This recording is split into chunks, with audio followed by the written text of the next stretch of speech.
Welcome to GW Integrative Medicine, the podcast about disease prevention and health promotion from the Office of Integrative Medicine and Health at the George Washington University School of Medicine and Health Sciences. I'm Dr. Mikhail Kogan, Associate Professor of Medicine here at GW and Medical Director of the GW Center for Integrative Medicine. And I'm Janet Rodriguez, the office's Administrative Director. Today I have some exciting news for you guys. Dr. Kogan and our guest, Dr. Joan Liebmann-Smith, have a book coming out called Medical Marijuana, Dr. Kogan's Evidence-Based Guide to the Health Benefits of Cannabis and CBD, with a foreword by Dr. Andrew Weil. Joan is an award-winning medical writer, medical editor, and medical sociologist. She's written 5 books on various healthcare topics, and her articles have appeared in print and online publications, including AARP Bulletin, Newsweek, Red Book, and the Huffington Post. She has served as a consulting editor for the dermatology service of the Memorial Sloan Kettering Cancer Center for the past 8 years. And now she's in the studio with us. Welcome to GW Integrative Medicine, Joan. Thank you. Glad to be here. It's so great to have you. It is good to have you. I'm glad to be here and collaborating with Dr. Kogan. So tell me about the book. Well, Joan, I think you should go first. Basically, it's a book for the general reader, but also we think it would be a wonderful book for the medical profession and medical students because it really explains what medical cannabis / marijuana is in an easy-to-read, comprehensive way. It's not too scientific and it's not too laid back. It's just a very comprehensive book that we start out with quite a detailed history of how we got from having cannabis being a wonderful drug that cured a lot of things to being considered the devil's weed, and now it's back in favor again. And we want to explain that and then let people know the benefits and the risk, because there are risks to every drug of this. And Dr. Kogan's wonderful case studies are throughout the book, explaining how he recommends cannabis to his patients and how they fare. It's an extremely useful guide for the general public and for the medical profession. And it is written in a readable language, in contrast to some other books where they're either too academic or kind of following more of a clinical language. I think Joan's language of the book is really makes it read, I wouldn't say as a novel, but definitely with a lot of kind of funny points inserted and really lively and easy. Yes, we have delightful sidebars about things like pot in the past and cannabis quotes. So there's a lot in the book that people could find useful information and enjoyable information and a good read. If you make something accessible, they will come. Especially now that medical cannabis is legal in the majority of states, we have a much wider audience than we would have a year or so ago. Or even, 5 years ago. Oh, 5 years ago, no one would buy this. Yeah. Because they'd be too scared. So what are the benefits of some of the benefits that you guys write about in the book? Well, that's a great question. Let me take this one. Clinically speaking, cannabis is probably one of the most versatile and one of the most profound tools we have for a long list of symptoms, especially for conditions that currently have very limited arsenal of treatments. So, advanced cancer-related symptoms, advanced Alzheimer's-related symptoms. And I think that was a big reason for me to write the book in a way, because I kind of felt I was telling the different patients same story over and over again. And I started realizing, look, nobody knows this. So I got to describe it in such a way that readers can grasp it quickly and easily. So I think definitely for a variety of cancer-related symptoms such as nausea, chronic cancer pain, chronic wasting syndrome from cancer. I mean, definitely for all those things, the cannabis has quite a clearly documented, very evidenced role to play. Chronic pain, generally speaking, is coming at this point top indication, and 2017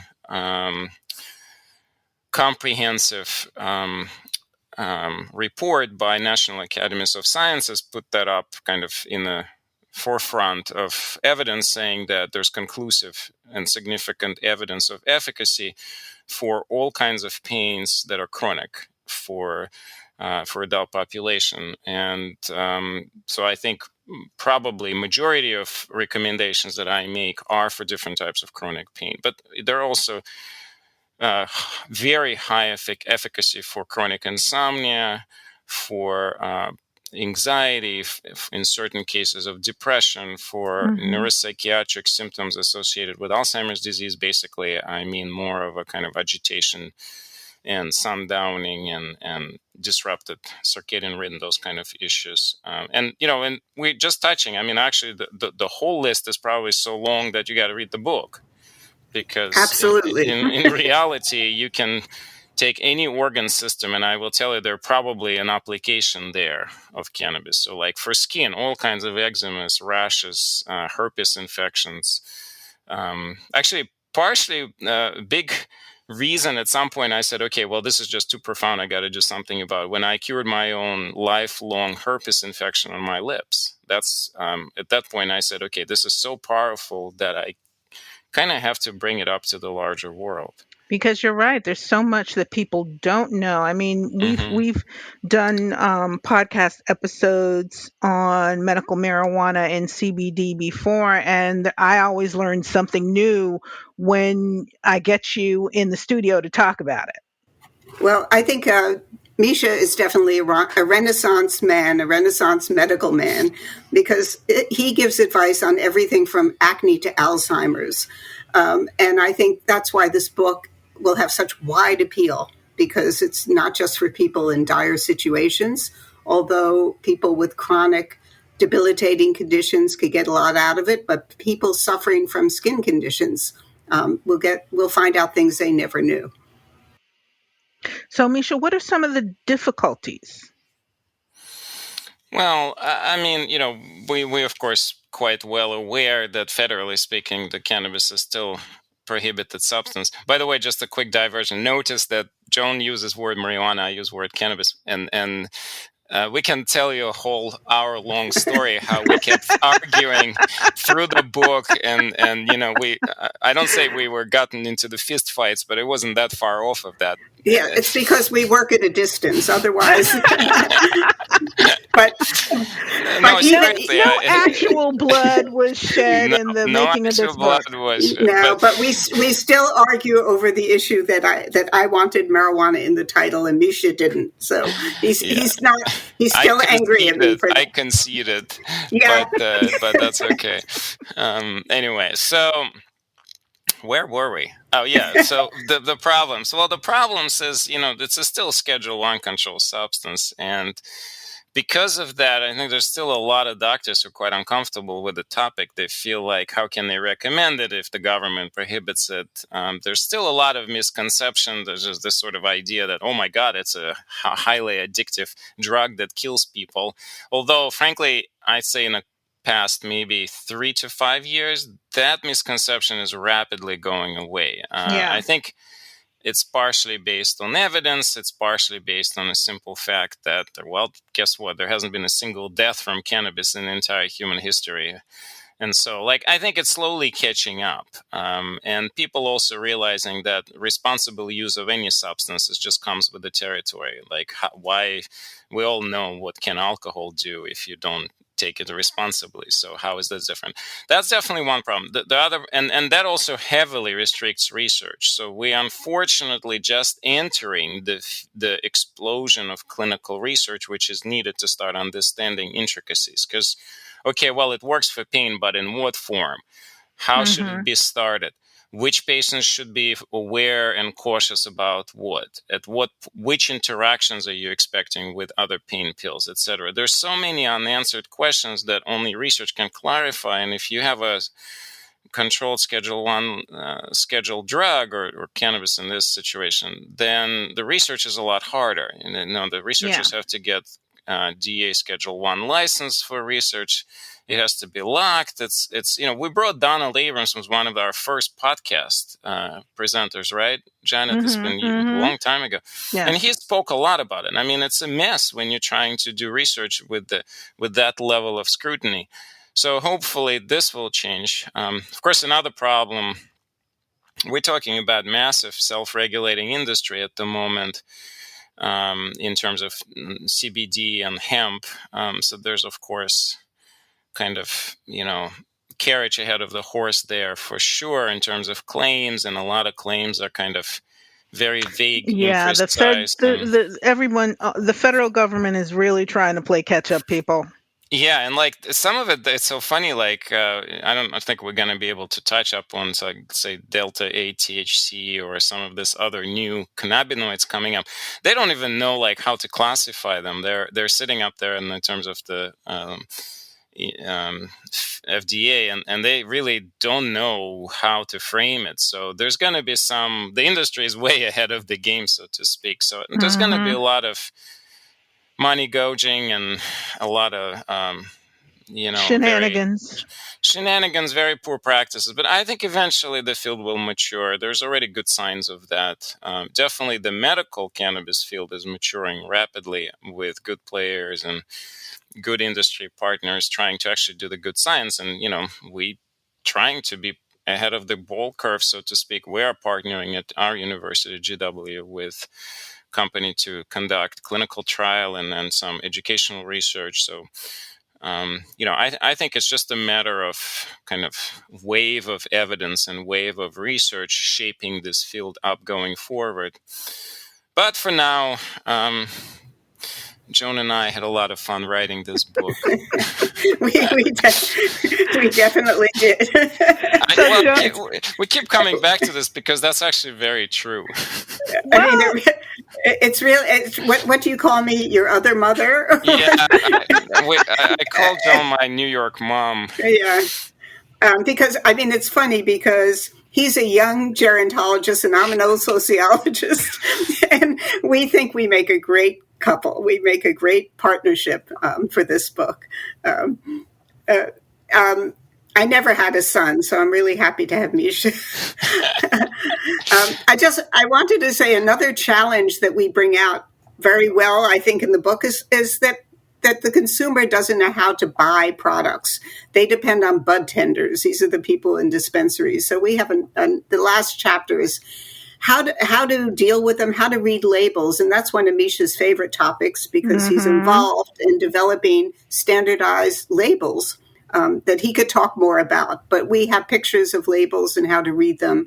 And then, Misha, you want to talk about the standardized label that your colleagues have developed? Yeah, so Nathan, so there, I've been involved with Doctors for Cannabis Regulation Organization for quite some time, and their founder and a leader has designed this whole system of universal labeling. And whether in the future the country will use his system or somebody else's system, that's of course to be determined. But the reality is, right now, there's no standard way that medical dispensaries label their products. So, you can go to one state, find one kind of label, in another state, another label. So the problem is when you're working with a product in the medical terms, you have to be able to calculate exact precise amount of milligrams of, say, THC or a CBD equivalent. And you have to know the terpenes. You have to understand the delivery concentration. So, for example, it could be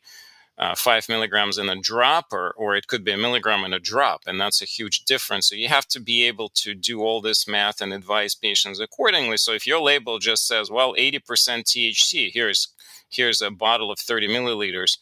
Okay, well, what, so the problem is, unfortunately, due to this lack of standard labeling, often patients overdose, underdose, they really at loss as to kind of how to precisely use it. Joan mentioned bud tenders, as we call them. Well, the problem with them, some of them are great and quite experienced, but then there's also a lot of people that are completely clueless about medicine, and they're not even fully aware of some of the intricacy of their own products. They may know some basic details and tell patients something. And I tell you, in the book, we cover a whole bunch of stories, what happens when the wrong recommendation is given and why the patients are really at loss if they don't have a good advice. Hopefully, this book will be in every dispensary in America. Well, thank you. I hope so. I hope so. That's a great idea. Because we don't knock the dispensaries at all. We talk about the challenges they have, and this will help educate the bud tenders. But also, Misha has another strong opinion, and which I totally agree with, that every dispensary should have a medical person on staff, be it a pharmacist, a doctor, a practitioner. Some of them do, but some of them don't. And with medical cannabis, it's an issue. You have someone coming in who's under cancer treatment, and they might, not be given the right thing or have a reaction. So, yeah, and a lot of the times we have, especially in my population, that more than half of my patients are, older, frail, or very medically complex, and a lot of those patients are very sensitive to the different substances, not just to cannabis, and so often the recommendations are so high for them, and they have to start with such a lower dose than what they're told in dispensary, that I, on a regular basis, have patients calling me with, not the ones that when the ones that I work with, I always tell them exactly how they need to do it, but patients who are finding me after bad experience, and so I hope that part of the reason that we thought to kind of be very clear in the book is we want to avoid patients not getting a good trial, because unfortunately,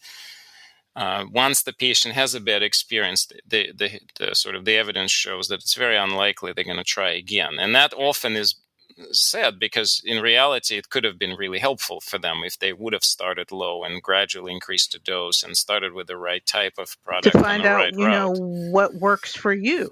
Exactly. Yeah, that's another thing. Misha has wonderful, I call them marijuana mantras, but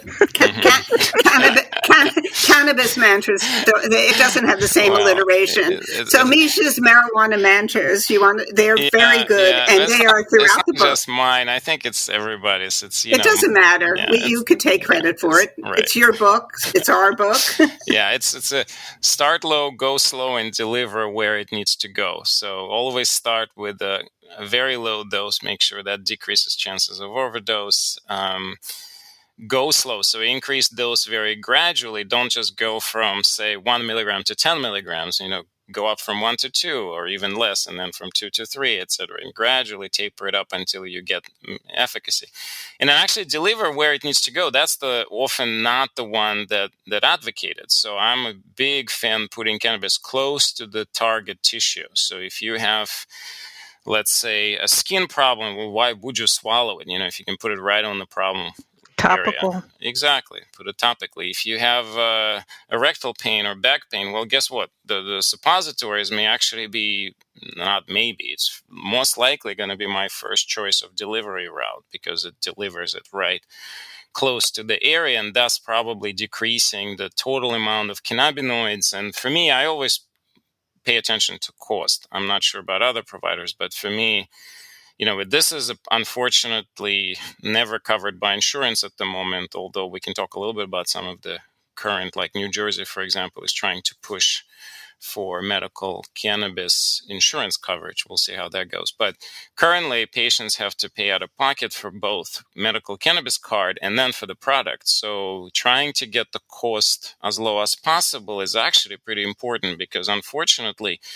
it's pretty pricey unless patients willing to do everything themselves, grow the product, and then do the product, make the products from the plant. Unfortunately, that's not just requires certain expertise, but very few people practically willing to do it for variety of reasons. So sometimes I would recommend getting a starting oil and then making different, like a topical product out of it. But again, that requires amount of work, and most of our patients are really not able to do it.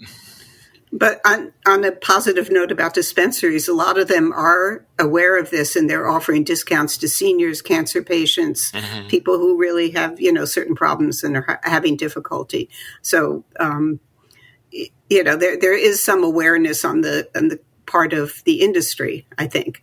I have very little faith in the insurance industry. So. Well, I think once they're beginning to realize the potential of savings, I actually have some. You're right, Joan. I'm also have very little faith in them, Yeah. but at the same time, money talks, right? So once they start seeing, or not them, but politicians and policymakers, once they start seeing a huge potential for cost savings from what I often like to call cannabis as getaway drug. And because of that, I think future is bright in a way. I don't know how it will happen. But if it's an exit drug, the pharmaceutical company are not happy with that, because True. we have a lot of enemies out there. That's true. Well, I mean, they're not necessarily unhappy. They're just trying to catch the same train. They're designing all kinds of. There's a massive uptick in pharmaceutical companies creating different cannabinoid products, whether they are extracting natural cannabinoids, but then patenting the extraction process, or they're just making synthetic cannabinoids. There's a major pharmaceutical interest in it from commercial perspective. Right. Yeah. So, Misha, you just brought up natural versus synthetic. What is your preference? Well, I always default for natural, but not necessarily because I'm somehow thinking that, oh my God, THC synthetically is going to be bad versus THC. No, the issue is really more in terms of, we do know what's called an entourage effect. So when you mix active key cannabinoids, like let's just, for argument's sake, say THC and CBD, and then mixing it with other plant-derived constituents, which are minor, but then in combination with other, with major ones, they're dramatically enhancing the impact, clinical impact. And this is actually very typical of botanical principles. So we do know, let's say, take any plant you want. There could be an active ingredient, but if you isolate that active ingredient, you're not always getting the same efficacy as the whole plant can give you. And that is because of this entourage effect. So cannabis is not alone in that, but cannabis is a great example of a massive difference. So for that reason, I almost always default in treatments of patients, especially new patients, to something we call full extract cannabis oil, which is, generally speaking, in my opinion, one of the best ways to take it, whether it's sublingual, oral, or even topical. But the idea is that you're getting an extract that contains everything that the original plant has. And also, a lot of people using entire flower, they may not necessarily, I'm not a huge fan of inhaled products, especially in my geriatric population, who already have potentially some lung problems. Trying to put anything inhaled, regardless of evidence, just to me feels a bit more concerning from side effect profile. But you could also use the whole plant as a poultice and as a tea and as a tincture. So there's so many different ways it can be used as a plant-based medicine, not as an extract or concentrated pharmaceutical. Having said that, I'm pretty sure that the industry will take a niche here in terms of the pharma. I have no doubt in that. But I also feel strongly that this is one of few examples where I think botanical will coexist with pharmaceutical, mostly because it's just hard to imagine how the pharma going to be able to capture the entourage effect, and even more so, how will they be able to account for all this variance and all this perturbations of different combinations of different constituents. And there's something like, we were just talking about this, Joan, there's like 130 different cannabinoids or that are known. There's probably a lot more that are unknown, and then on top of that, there are all kinds of other active ingredients, flavonoids, terpenes. So terpenes are the smell molecules. And how do you isolate all that? And it's probably never going to happen, or if it will happen, not anytime soon. And so I think the medical or botanical, rather, cannabis is not going anywhere. It's going to be growing rapidly, expanding. And I think what's really exciting is that we will be starting to look into research of using different cannabinoids for specific conditions that currently have no treatments. Like, for example, I'm super excited about cannabis for Alzheimer's disease. And I do think that even though currently I can say that we don't have a clear protocol to say if you take this type of cannabis, your Alzheimer's will reverse. But I'm actually optimistic that we will have this in the future. And the same with cancer. I mean, we do know that cannabinoids are very potent anti-cancer molecules, THC and CBD and others. But we just don't know what that means in terms of the actual human illness. And so we need research. We need to answer so many different questions. Research is always the key. Research is always key. Luckily, I was just going to say, luckily, there is some research going on in Europe, in more liberal countries, so out of Israel and some other country. Yeah. So, we have some information coming through, which is very helpful. But we do have an explosion of research in the U.S. And I think, Janet, you also participated in a recent NIH workshop on cannabis and cancer. And, it's pretty clear that there is renaissance and resurgence of the interest, and frankly, it feels that even the NIH is investing and interested. So that tells us. Now, it doesn't make certain things easier. It just makes it, it just basically enhances the future, I believe. But I still think that politically speaking, it has the Schedule 1 got to go. It's obvious to everybody who has half brain, so to speak, and able to see this topic from clinical perspective, realizing how profound the efficacy is. And yet politicians seems to be here kind of dragging their feet. So I hope that somebody will listen to this and say, oh, okay, well, maybe I can change. If one listener to this podcast is a politician who say, maybe I should change opinion, I would say goal is achieved. I love your optimism, Misha. Yeah. Well, if I survived Russia, and I was going to say it's your Russian upbringing. Yeah, that's actually a funny point, right? In Russia, cannabis is completely prohibited. It's still considered to be just as bad as heroin, and they're not even willing to bring this up. So I think part of my kind of early adopting this topic was one of those, internal rebellion against former Russian extreme attitude to this topic. And, and since I've actually partnered with Dr. Weil and Dr. Izrailovitz from Israel, and they work very closely with some of the leaders in Russian medical education. And we've published several articles on sort of medical student attitudes in Russia towards cannabis. It's pretty interesting. I hope that sooner or later that countries that take they'll move beyond the reefer madness stage. That's right. Well, Misha's hoping to get the book published in Russia. Right. We're already researching this. Right, for translation. And guess what? I can get some money for translating the book. Yeah. So the book is going to be released later this month. Where can folks buy it? The internet, Amazon, Amazon. I think everywhere, right? Everywhere. It's Avery, which is Penguin Random House Publishing. So, so it'll be everywhere. Everywhere. It's everywhere. Barnes & Nobles, Books A Million, Bookshop.org, Hudson Booksellers, IndieBound, Powell, Target, and Walmart. So Whoa. choose your internet hub or your. You sound like an ad man. I wish there were more bookstores, because I think when people go through the shelves, this book would stand out. Which is actually another reason why I wanted medical marijuana in the title, because there are at least 50 books with medical cannabis in the title. And if people are looking for this, ours would stand out. So, yeah. And on that, okay. I realize that being a doctor doesn't always mean I'm right?